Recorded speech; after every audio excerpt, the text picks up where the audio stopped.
السلام عليكم، يا رب تكونوا بخير وكل سنة وانتم طيبين مرة ثانية، ورمضان معانا ورمضان كريم ويكون علينا وعليكم بخير يا رب. وما يحلاش رمضان الا بالحلويات والكنافة، يعني اشهر حلويات في رمضان بتبقى هي اللي على القمة، الكنافة. وفي ناس كتير سألوني ان هي بتبوظ منهم، فاحنا هنعملها سوا. وطبعا الكنافة دي بتفكرنا برمضان واحنا صغيرين واحنا كبار، وبتفكرنا بالاهل والحبايب لما نعمل ونودي لجيراننا ونودي لحبايبنا كنافة. مفيش حد ما بيحبهاش، صغير وكبير ما بيحبهاش. وسألوني ازاي نعملها، لانها كل ما بنعملها قالوا لي بتعجن، سكرها بيزيد كده. فاحنا هنقعد مع بعض نقول لكم بنعملها ازاي، يعني بطريقه جميله وطريقه جديده، وبالمكسرات بقى بتاعه رمضان. وهي يعني ايه، نجيب مثلا كميات بسيطه. يعني في ناس بتشتكي من غلو المكسرات، لا مش غاليه، يعني بتجيبي ب10 جنيه ده وده وده وده عادي، مش غاليه. وده مثلا البندق، والبندق ده بينمي الذاكره وجميل جدا ومنبه. وشوفوا شكله كده زي المثانة، فهو برضو بيشيل الأملاح. وعندنا السوداني وجماله وقيمته الغذائية العالية جدا جدا، وبيغذي وفيه بروتين عالي من غير ما يأذي. وعندنا اللوز وجماله برضو، وكل دي المكسرات بتبقى للذاكرة. والكاجو ده برضو تحدث ولا حرج، من اللي جميل جدا للانتباه والذاكرة، وبيخلي الذاكرة بتبقى 10/10. وعندنا هنا عين الجمل. عين الجمل دي بيدوها في اوروبا للاطفال عشان خاطر تنمي الذكاء عندهم، وفي اطفال بيكونوا ذكائهم مثلا متاخر فبياخدوا العين الجمل. دي كلها المكسرات بتاعتنا. عندنا اللوز، وعندنا الفستق بجماله برضو. والفستق ده بيبقى بين العين والودن في غدة اسمها الغدة الصنوبرية، اللي هي بتاعة المناعة. ده بيزود المناعة عند الأطفال والكبار. فيعني لما الواحد ياخد له 2-3 منه أو ياكلها في كنافة أو كده، تبقى محطوطة جواها، بتبقى جميلة. ونيجي برضو عند جوز الهند. جوز الهند ده طبعا جميل جدا، ومن الحاجات اللي ربنا يعني ادهالنا ونعم علينا بيها من نعم ربنا، الحاجات الجميله دي اللي هنستعملها. الناس اللي ما بتحبش جوز الهند ما تحطوش، في ناس لكن هو بمجرد ما بيخش في النار مع البسبوسه او الكنافه بيدوب جواها فما بيظهرش، لكن بيظهر اللي بيبقى على الوش. خلاص احنا كده بقى اتكلمنا مع بعض، وكل سنه وانتم طيبين. وانا تبع رغبتكم هعمل لكم الكنافه واوريها لكم بطريقه جميله، ومش هتجربوها وهتشكروني جدا عليها، وان شاء الله مش هتبطلوا ومش هتبوظ منكم ابدا ابدا. يلا بينا بقى ايه، نعمل خطوه خطوه ونوري بعض. دلوقتي هنعمل الكنافه بتاعتنا بقى. النص كيلو بيحتاج لكوبايه سمنه. نص كيلو كنافه يحتاج لكوبايه سمنه، اللي هي المج بتاع كوبايه العصير، كوبايه المج. وده كيلو، ده كيلو الا ربع. هنحط عليه الاول معلقتين سكر بودره كبار، هما دول اللي بيدونا ايه، معلقتين السكر بودره دول بيدونا اللون الحلو الذهبي. وعادي بنقلبها كده. وطبعا هي الكنافه ممكن تجيبيها وتحطيها في الفريزر، بتقعد بالسنه عادي جدا. وبنطلعها من الفريزر وبنكسرها، بنعملها كده. وفي ناس بتحبها يعني بتكون يعني انعم من كده برضو، لو فركتيها كده هتديكي، لكن انا بحبها بتبقى شعر كده وحلوه. بس كده قلبنا السكر اهو بتاعنا كده، خلينا الكنافه كده فيه. وبعدين هنجيب الكوبايه ونص سمنه بقى، بسم الله الرحمن الرحيم. هنروح، هي الكنافه بتحب السمنه كده. خلاص كده قلبنا ولازم نقلبها بقى، نخلي السمنه كلها تبقى ايه في الكنافه كده اهو، من تحت لفوق كده لغايه ما كلها تبقى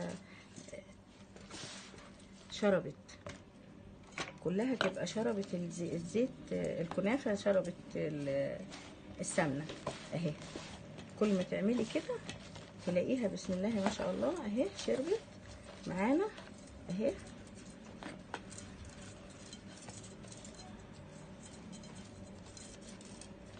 كده اهو خلاص. وبرده احنا في صينيه هنعملها بالقشطه وصينيه هنعملها بالمكسرات عادي، يعني صينيه بالقشطه وصينيه بالمكسرات. القشطه بتاعتنا دي، القشطه بتاعتنا عباره عن كوبايتين لبن اهي، وبنغطيها بالاسترتش او بكيس عشان خاطر ما تعملش وش، بنخليها عشان ما تعملش وش وما نعرفش نحطها. عباره عن كوبايتين لبن و3 معالق سكر و3 معالق نشا كبار ممسوحين كبار يعني، وبحط معاها معلقه كبيره كريم شانتيه، وبحط معاها معلقه سمنه بلدي، وبتبقى بالمنظر الجميل ده وطعمها تحفه. يعني سهله جدا، خلوا بالكم من الطريقه وهبقى اعملها لكم ان شاء الله. دي الكريمه بتاعتنا، نبعدها كده ونجيب الصينيه بتاعتنا اهي. ايوه القشطه، كريمه القشطه اهي. القشطه كنافه بالقشطه، هنعمل كنافه بالقشطه وكنافه ساده.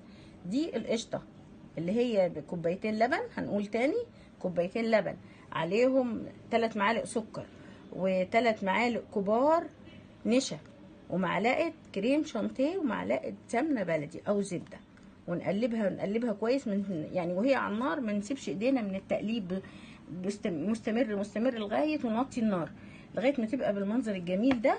وبعد ما نحطها في البوله نغطيها عشان خاطر ما تعملش وش وايه وتتعبنا لما نيجي نحطها جوه الكنافه. دلوقتي احنا هنبتدي ندهن الصينيه بتاعتنا، هندهن الصينيه بتاعتنا. احنا عندنا سمنه بس برضو لازم ندهن الصينيه بتاعتنا، ندهنها كده.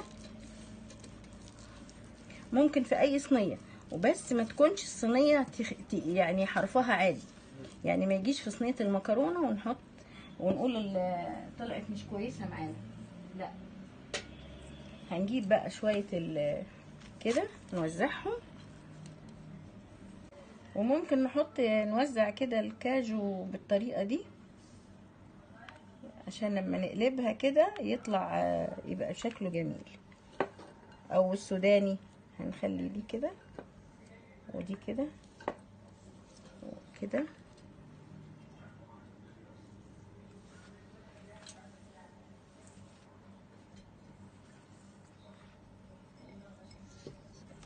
وهنجيب هنا مثلا شوية فستق، وهنا برضو، وهنا بس كده. ونبتدي بقى ايه نوزع الكنافة بتاعتنا بالراحة كده اهو بسرعة، ونعمل لها حتة هنا واحنا بنحطها، نخلي لها ايه كده اهو واحنا بننزلها. طبعا عشان السمنة اتكتلت فيها نعملها بالراحة بطراطيف صوابعنا كده اهو، ونركن كده ونضغط كده بالراحة، مش يعني اهو كده. اللي هنقاه فيها فراغ هننزل عليه كده بالراحة كده، نفرك كده ونحط كده اهو عشان ايه نعمل لها حفة، عشان هنحط القشطة بتاعتنا اهي كده. ونضغط كده لو في مكان عاوز بواقي مثلا نحط اهو كده اهو بسرعة كده. وهتبقي ان شاء الله هتجربي الطريقة دي ومش هتبوظ منك ابدا، وطريقة سهلة جدا جدا. والكنافة على فكرة ليها مليون طريقة وكلها حلوة، وانا هعمل لكم كل اللي انتوا عاوزينه. في كنافة بورما، وفي كنافة كورنيهات، وفي كنافة عيش البلبل، وكلها جميلة وبطريقة حلوة. وكنافة بالقشطة، وكنافة بالمانجا، وكنافة بالمكسرات، وايه بقى نقعد نقول لما نتعب كده. خلاص تجيبي بقى اي حاجة، لو معاكي مثلا صينية تعملي بيها كده تضغطي بيها، او عندنا مثلا هراسة بطاطس نعمل بيها كده اهو نضغط كده اهو، نضغطها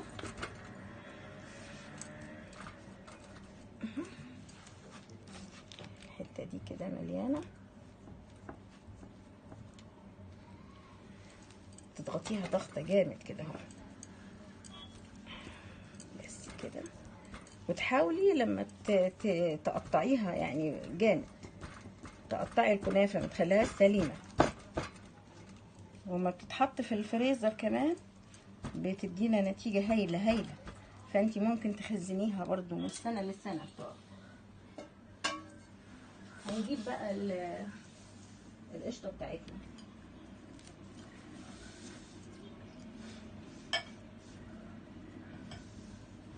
هننزلها كده في النص ونبتدي نفردها كده.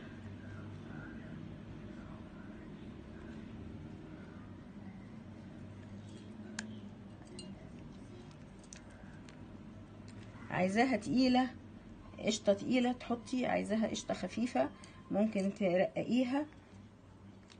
وفي ناس هي بتبقى طعمها جميل ومغذيه لانها شفت مكوناتها جميله جدا كده. تمام اهو، هما قد الصينيه الكوبايتين بتاعه اللبن. ولو ما فيش لبن ممكن نعمله بلبن بودر، ما فيش لبن بودر ممكن عادي بنعملها بميه، تحطي عليها حته ميه ورد تبقى جميله جدا اهو. ما بنخليهاش تطلع من الاطراف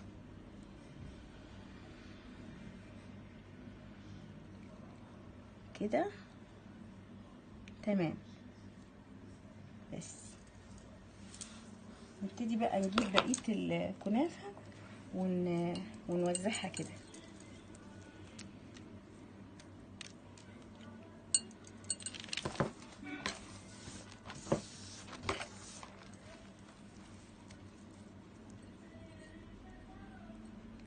نداري بقى نغطيها، نغطي القشطه بتاعتنا.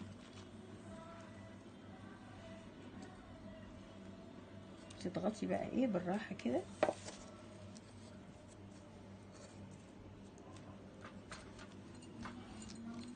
نلمها كده ونغطيها. ولو لقينا حته محتاجه، عايزه مثلا كنافه، عايزه كنافه نحطها اهي.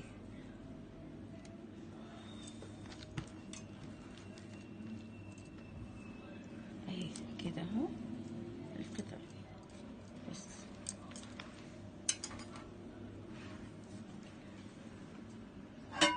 برضو ايه نديها ايه بالراحه كده.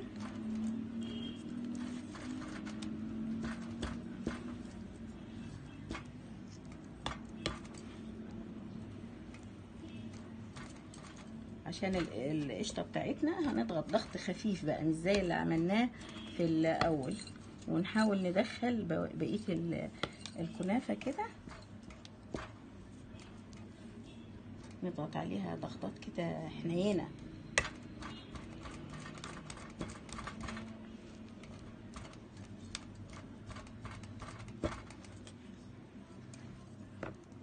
بس ادي ايه كنافتنا دي خلصت بقى خلاص. نجيب التانية اللي احنا هنعملها بالمكسرات دي، هندخلها الفرن. واذا بصيتي كده بعينك ولقيتي مثلا في قشطه باينه ولا حاجه، تروحي حاطه عليها حته كنافه. هنا في حته باينه، نحط حته كنافه كده عليها وايه، ونحاول ايه ما نخليش قشطه باينه خالص اهي.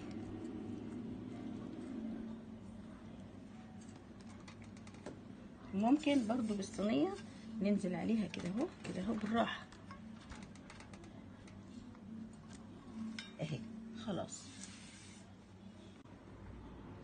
هنعمل بقى الصينيه التانية اللي هي بالمكسرات العادي جدا السهله خالص. برضو هنجيب قطعه سمنه برضو هندهنها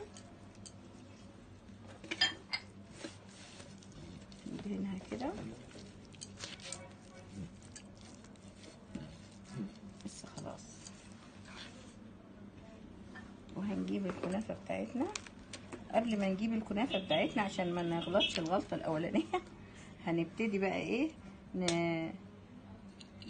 نحط سوداني فيها كده اهو عشوائي، عشان لما نقلبها نلاقيه بدل ما نحطه في الاول.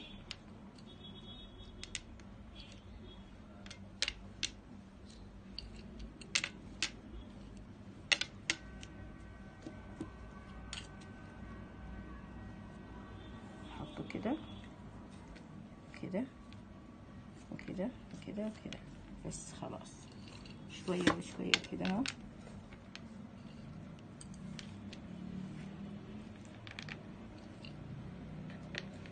كأننا ايه بنحط عليه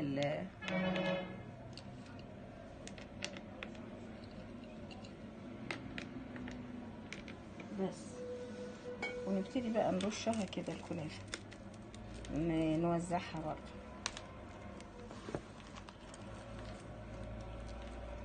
دي اللي هي ايه بالمكسرات، يعني اي مكسرات عندنا، زبيب وجوز هند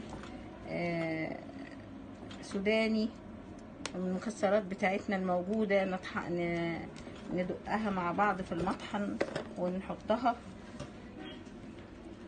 برضو. هنعمل كده اهو، ونجيب المكسرات بتاعتنا نرشها كده. ده عبارة عن سكر وجوز هند اهو، السكر وجوز هند والمكسرات اللي هي فستق على سوداني اهو. نبتدي نرشها كده بقى عشان كلها تتوزع. نبتدي نحط كده، نبتدي كده عشان السمنه فبتخليها تبقى تكتلات كده مع بعض.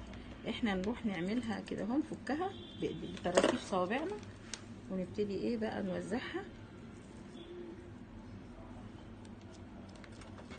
ونضغط عليها واحنا بنوزعها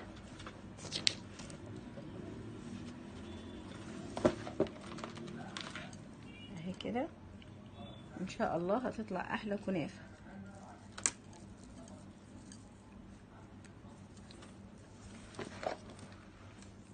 وبالنسبه للشربات، الشربات بتاع الكنافه اللي في ناس بتحبه تقيل، التقيل بياخد كوبايتين سكر وكوبايه ميه، لكن انا ما بحبوش تقيل. انا بحط كوبايتين سكر وكوبايه ونص ميه. احفظوا المقادير دي، كوبايه ونص ميه، وهكتبها لكم في صندوق الوصف. وبحط معلقه كبيره سكر جلوكوز او عسل نحل، معلقه كبيره سكر جلوكوز، واللي هو دلوقتي يعني في كل محلات الحلواني موجود، بيبقى جميل. ولو ونحط بقى ما نيجي نحط الفانيليا للسكر العسل بتاع الكنافه، ما نحطهوش اول ما مع الشربات، بعد ما نطفي عليه حتى نحطه عشان ما يتبخرش. هنجيب بقى حاجه ونضغط كده اهو.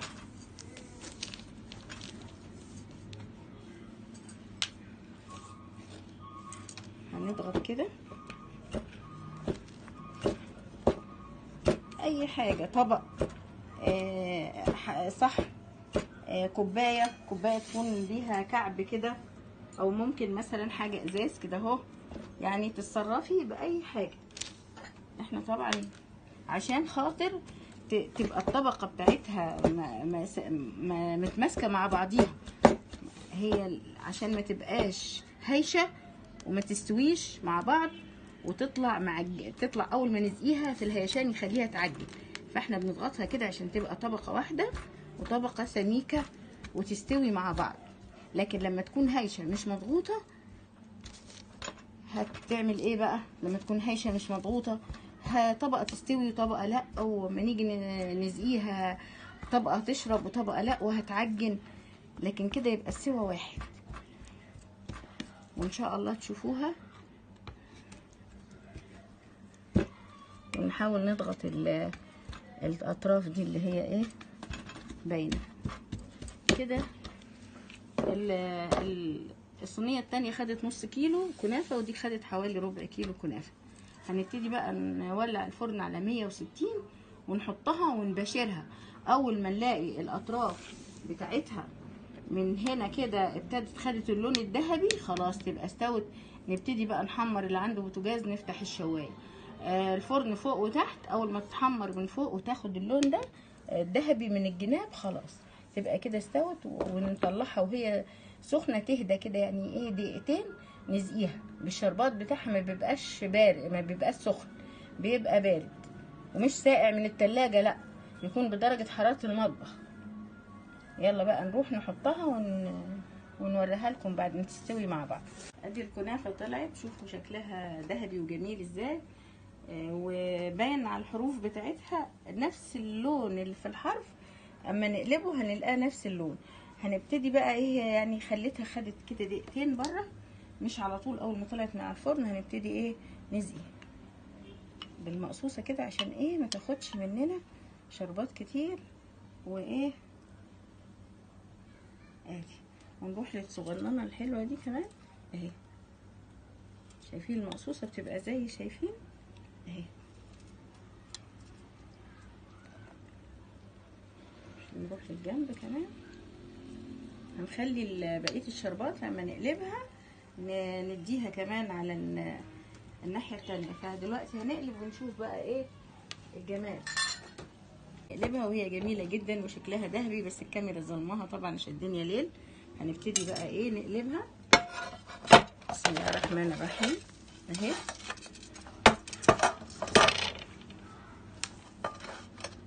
بسم الله، شايفين الجمال اهي. نبتدي برضو نديله شويه كده ادي.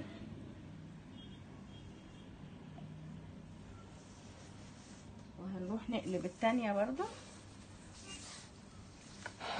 كده اهي.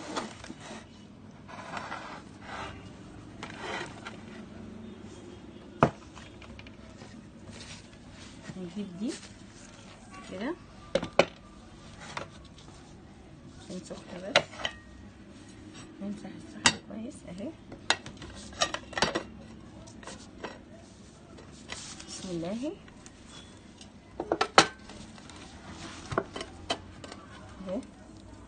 شوفوا بقى السوداني ولا هنرش عليها سوداني ولا حاجة، هي مزوقة لوحديها كده اهي. نبتدي بقى ايه نسقيها.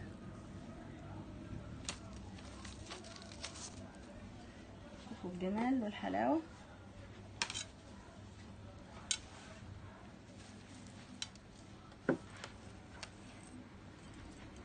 وادي ممكن نوريكم حتة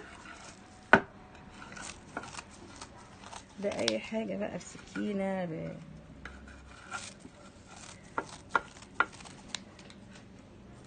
شوف بقى جميل ازاي. والقرمشة سامعين صوت القرمشة واحنا بنقطعها اهي.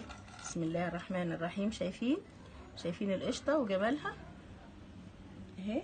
شوفوا بقى، شوفوا من هنا وشوفوا شكل الكنافة عاملة ازاي، يعني بتتكلم عن نفسها، مقرمشة وجميلة وفي منتهى الروعة.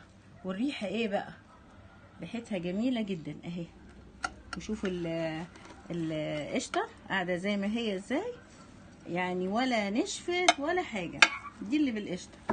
نروح بقى نشوف المحشية، ناخد منها حتة كده. سامعين القرمشة، يعني كنافة بغاشة اللي تقولوا عليها تقولوه اهي. شوفوا بقى الجمال. بسم الله الرحمن الرحيم اهي.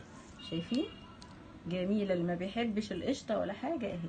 وبالمكسرات لا اتعجنت ولا حاجة، وطعمها وريحتها وطعمه حاجة جميلة من الاخر. والسكر بتاعنا 2 سكر و2 مية.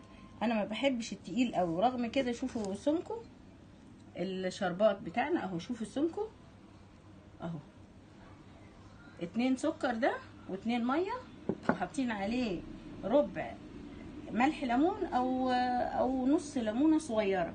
وبعدين بنحط الفانيليا بعد ما خالص نطفي عليه ونيجي نحطه. شوفوا الجمال بقى اهي. في بعد كده حاجه جميلة.